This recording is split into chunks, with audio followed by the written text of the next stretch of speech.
uncontrollably. It was just always like moving, like constantly moving. He went from moving uncontrollably to more just a calm and just his regular like breathing, just the way that we used to lay together. And I just said, I love you so much, Max. I love you. I'll love you forever, Max. I'll never forget you. I love you forever. And we just looked at his eyes, and I looked at his eyes, and I could see his spirit in his eyes. I could see it was still there, and then all of a sudden I kind of saw a glaze over, and I said the words, he's gone. I said, he's gone. The doctor finished the injection, and Donna said he's gone, but then the doctor took his stethoscope and was trying to listen for his heartbeat. He listened to his heart, and he said there's just a few beats left. His heart's slowing down now. But I knew his spirit had left his body. He was gone. But we continued to just talk to him and love him and hug him, and I squeezed him and held him tight. And he still kept telling him we love him. He was just a body then. He was just a body. And then the doctor listened to him one more time and said that he was gone. Even though we knew it was him confirming everything was finished.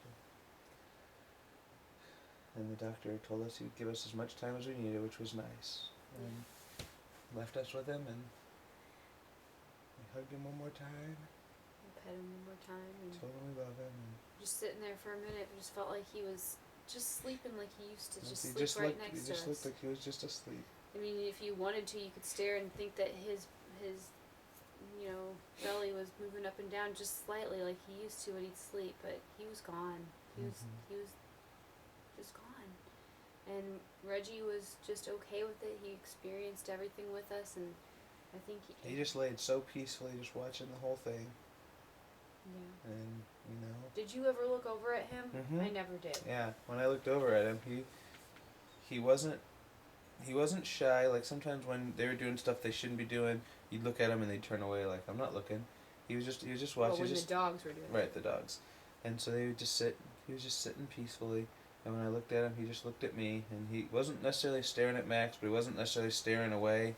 He was just kind of like, I'm here too, Dad, and I'm here, and he was just there with us, and it was good to have him there, so that he could have the closure that we got.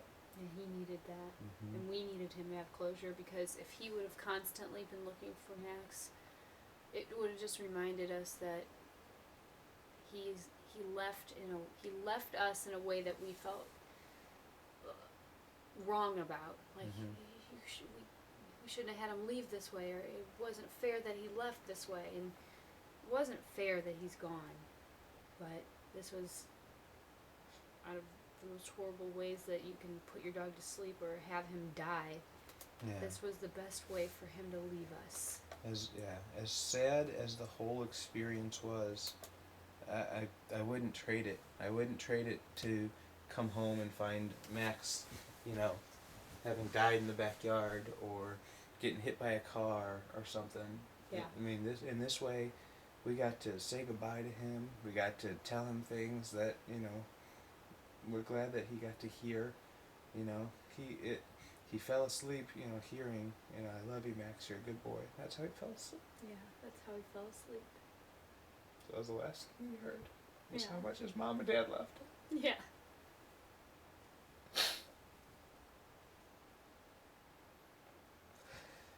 It was the right way for him to go. Because he was a really good boy, and I didn't want him to have any more pain.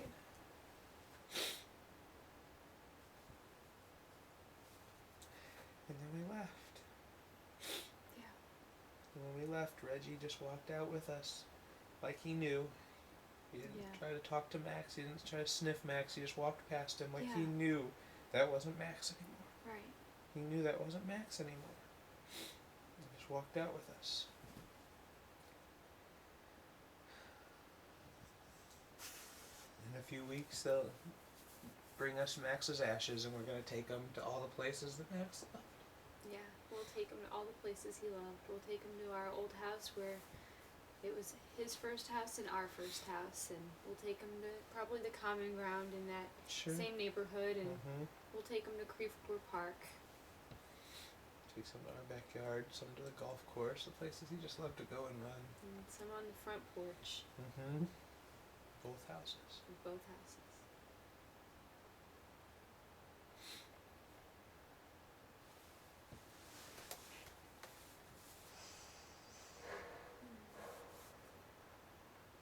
Still missing?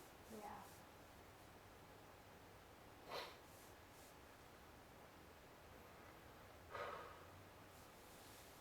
I think we're done videotaping for now. I forgot we still were.